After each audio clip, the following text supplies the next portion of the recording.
les jeunes abonnés.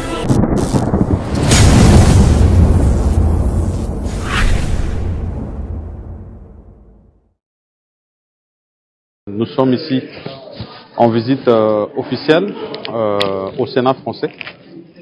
C'est dans le cadre d'abord de nos relations bilatérales entre la France et la République démocratique du Congo. Et c'est une mission qui s'inscrit dans l'accompagnement diplomatique à côté de celle de son Excellence Monsieur le Président de la République, son Excellence Félix Antoine Tshisekedi Tshilombo, qui s'est inscrit depuis que nous avons cette question sécuritaire à l'est de la République démocratique du Congo et cette agression injuste que nous subissons du Rwanda avec ses supplétifs du M23 sur tous les fronts. Et ici, je suis venu avec une délégation qui comprend les commissions de défense et relations extérieures et leurs membres. Et nous avons eu à rencontrer d'abord mon homologue, le président du Sénat français, et une grande délégation aussi qui était à ses côtés des différents vice-présidents. Nous avons salué l'accueil et dans le fond de nos échanges, nous sommes d'abord revenus sur la question principale de l'insécurité à l'est de la République démocratique du Congo, mais le suivi que nous sommes venus faire ici, après d'abord la résolution 2773, qui a été votée à l'unanimité sous la plume de la France, allant dans les condamnations du Rwanda et de ses supplétifs et de ce qui se fait en République démocratique du Congo à l'est. Et après ces échanges, nous sommes revenus sur la demande de l'appui que nous devons recevoir de tous nos partenaires, tous ceux qui condamnent, pour que nous allions dans la matérialisation des sanctions qui sont édictées. Parce que nous pensons que c'est l'une des voies qui va nous permettre d'arriver finalement à la résolution de ces conflits, tel que ça nous est dicté par les différentes communautés dans lesquelles nous sommes, que ce soit l'Union africaine, la SADC, l'EAC, l'ONU et même ici ce que nous avons reçu, bien que nous ne faisons pas partie, de l'Union européenne, qui est venue aussi en appui aux sanctions qui ont été données. Donc nous avons longuement échangé sur cela et nous sommes allés au-delà de ces échanges en parlant aussi de la coopération qui doit régner entre nos deux institutions et d'un accord que nous allons formaliser sur les différents sujets parce que nous avons beaucoup de similarités et les échanges d'expériences que nous devons avoir entre nos deux institutions. Ce sont des discussions qui vont se poursuivre demain dans le cadre des groupes d'amitié entre la République démocratique du Congo, groupes d'amitié parlementaires, entre la République démocratique du Congo et ceux de la France, et les deux commissions mixtes qui vont se retrouver aussi pour continuer ces échanges qui vont porter essentiellement sur la diplomatie et sur la sécurité. Nous avons eu l'occasion d'avoir les civilités, bien sûr, du Sénat français tout à l'heure, avec ces mots qui sont venus du président du Sénat de condamnation et vraiment de soutien à l'action qui est menée actuellement par la République démocratique du Congo, qui cherche d'abord à recouvrer sa paix à l'est du pays, mais surtout le respect de son intégrité et de sa souveraineté territoriale. Donc c'est un peu le résumé de ce qu'a été nos échanges. Demain, à la poursuite de nos discussions, je pourrai donner encore plus de détails.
Je voudrais ici, en premier lieu, dire que je suis effectivement content d'être ici dans ce centre d'exception qui prend en charge les drépanocytaires SS, particulièrement ceux qui proviennent des couches les plus vulnérables.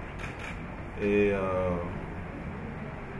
c'est un double honneur parce que ici, les honorables sénatrices ont bien voulu m'associer à leur action vis-à-vis de ce centre de médecine mixte pour drépanocytaires d'anémie SS et saluer cet acte louable qui est mené dans ce mois dédié aux droits de la femme, ce mois de mars, pour être à côté de ces dames qui peinent avec leurs enfants qui sont touchés par cette maladie.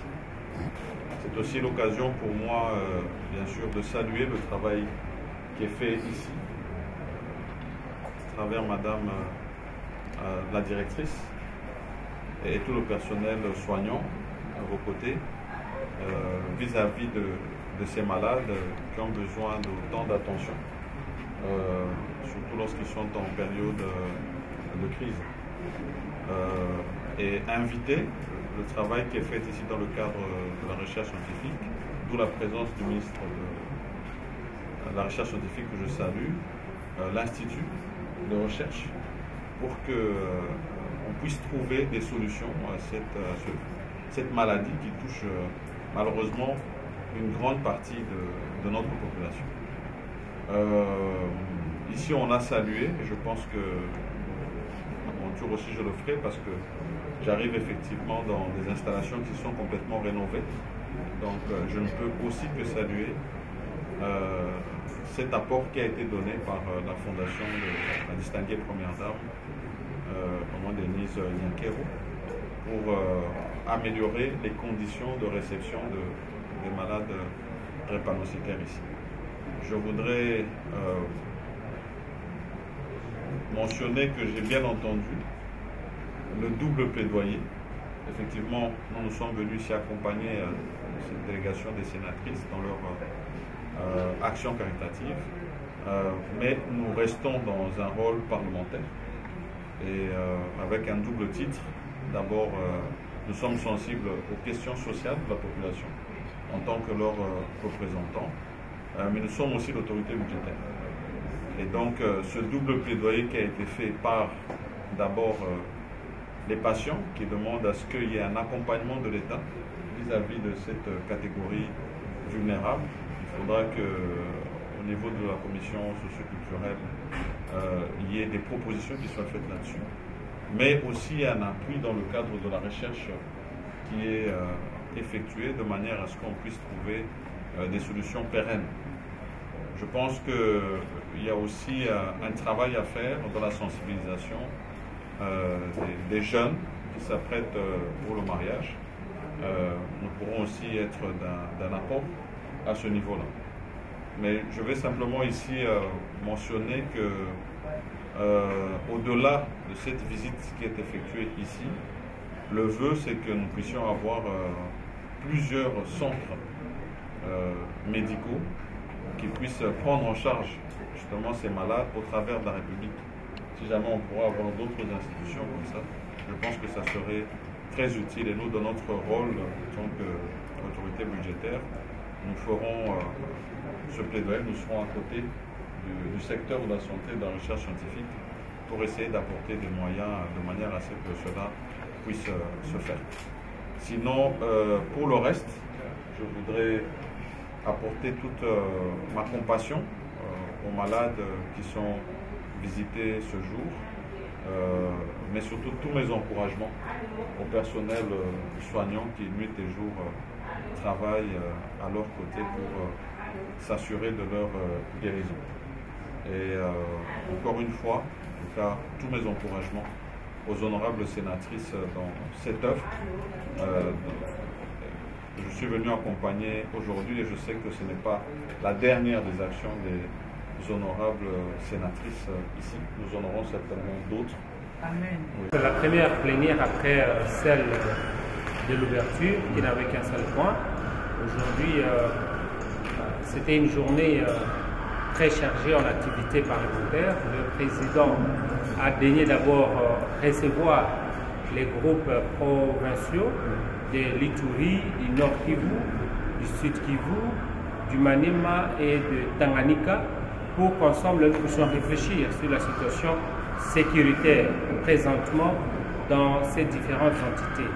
Et nous avons eu un échange très riche et approfondi et qui a conduit à ce que la commission défense et sécurité du Sénat puisse se mettre à l'œuvre afin d'inviter à ces séances les différents ministres concernés, notamment celui de la Défense, de l'Intérieur, des Affaires étrangères, de la Justice, du Budget et des Finances, pour qu'ensemble nous puissions voir qu'est-ce qui va et qu'est-ce qui ne va pas. Pourquoi nous sommes en train de perdre autant de territoires et pourtant le Congo, notre pays, a une armée forte et nous voulons comprendre après toutes ces audiences là où les choses sont en train de ne pas bien marcher afin que le Sénat de la République puisse amener le plaidoyer auprès du chef de l'État pour qu'enfin on puisse améliorer l'état de la situation pour permettre à ce que nous puissions sortir de cette situation d'insécurité pratiquement généralisée au niveau de l'Est du pays. Et par la suite, nous avions eu la plénière proprement dite avec l'ensemble des honorables sénateurs. Nous sommes d'abord penchés sur la question de nos travaux, le calendrier de cette session de mars 2025. Nous avons ensemble apporté des amendements sur les propositions apportées par les bureaux et nous avons adopté notre calendrier, c'est-à-dire le canevas de travail qui va nous conduire à partir de maintenant jusqu'à la fin de la session de mars. Il y avait un huis clos pour que nous puissions réfléchir ensemble sur les questions sensibles qui concernent chacun des honorables sénateurs et sénatrices. Enfin, nous avons eu à écouter le vice-ministre de la Justice qui est venu présenter le projet de loi portant sur la prorogation de l'état de siège. Et ensemble, les sénateurs ont adopté cette prorogation à la demande expresse du chef de l'État parce que l'ancienne loi prorogeant l'état de siège expire demain, 22 mars 2025. Nous avons adopté à l'unanimité tout en demandant à ce que la commission défense et sécurité puisse poursuivre les travaux en invitant les ministres que j'avais précités concernés sur les questions de sécurité dans notre pays.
lelo ezalaki mokolo oyo président ya Sénat abengisaki likita ya basénateur mpona koyoka mpe kobongisa mayematali calendrier ya activité to mpe misala ya Sénat ya session oyo ya sanza ya misato 2025. Na liboso mpenza tobandaki na mayematali sécurité na moniele ya ekolo na biso na partie est. Tobengaki président ya Sénat abengaki sénateur ya province ya Ituri, ba province ya Nord Kivu, ya Sud Kivu, ya Maniema, ya Ituri pe ya Tanganyika. Pote lisanga na bango toluka komanyola toyeba makambo nini ezali koleka lelo na ituka wana ya mboka na biso. Eloko nini ezali kotambola te pote monguna mokolo na mokolo akoka kotungisaka kimia na kati ya mboka na biso. Pe lisanga na bango tosololaki esika yoko na bandeko ya commission défense et sécurité pe topesi bango mokumba te babenga baministre ya défense, ministre ya intérieur, ministre ya budget ya finance po totala ndenge nini basoda ya mboka na biso bilombe mibali arme na biso bazali ngonga nyonso kozonga nsima liboso ya monguna. Pourtant toyebi te tozali na arme ya makasi, eloko nini eza kosala te bakoka kobunda bitumba te. Nsima ya lisanga wana tokotaki na sale ya makita ya plénière nde totalaki likambo ya calendrier ya biso mpe toyambaki vice ministre ya justice aye kosenga na Sénat na ndingisa ya mokonzi ya ekolo président ya république po te tokoka lisusu koproroge kopusa na mikolo 15 lisusu loi oyo babengi loi ya état de siège et permettre te l'état ebatela naino bandeko na biso ya este na ndenge mokonzi ya ekolo akanaka na mokanda azwaka ya ordonnance loi ya mobu ya 2021 pote na bisika bina bakoka kotia bagouverneur militaire mpe administration ezala ya bamilitaire. Yango wana topesi bango nzela mpe tolobi te commission ya défense na sécurité bakoba naino koyoka baministre bazali concerné bayinatangaki liboso mpo te makambo ya état de siège to continue na yango to continue na yango te parce que lelo oyo mboka na biso ekoti na kati ya yiki mpe tokoliki ate na nsima ya mokonzi ya ekolo nde tokozwa kimia ya solo oyo bakongole banso bazali koluli. Cette audience avec l'honorable président du Sénat s'inscrit dans le cadre des rencontres périodiques que le programme des Nations Unies pour le développement et le Sénat ont afin de faire le point de l'évolution de notre partenariat qui date de plusieurs années. Nous l'avons écouté avec beaucoup d'intérêt parce que ses ambitions rencontrent bien les domaines d'intervention du PNUD et nous nous sommes entendus que nous allons nous revoir régulièrement pour faire le point et faire en sorte que les ambitions de modernisation du Sénat puissent se réaliser. Vous savez, le Sénat et le PNUD sont des partenaires de longue date et nous avons fait beaucoup de choses utiles par le passé, notamment en matière d'installation d'un centre de ressources numériques à l'intérieur du Sénat pour faciliter le travail de l'administration. Nous avons aussi ensemble mis en place un système de transcription simultanée des sessions du Sénat pour faciliter le travail au niveau des comptes rendus. Nous avons aussi élaboré le manuel de procédure du Sénat afin d'améliorer les processus de travail, renforcer la redevabilité et aussi moderniser l'administration. Alors, aujourd'hui, l'honorable président a eu l'occasion de nous expliquer un peu sa vision à la tête du Sénat. Il a partagé avec nous ses ambitions de modernisation du Sénat, de l'administration du Sénat et de comment il envisage aussi renforcer le dialogue entre le Sénat et les institutions provinciales, notamment les assemblées provinciales, parce que le Sénat a un mandat dans ce sens. Donc,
les gens abonnés.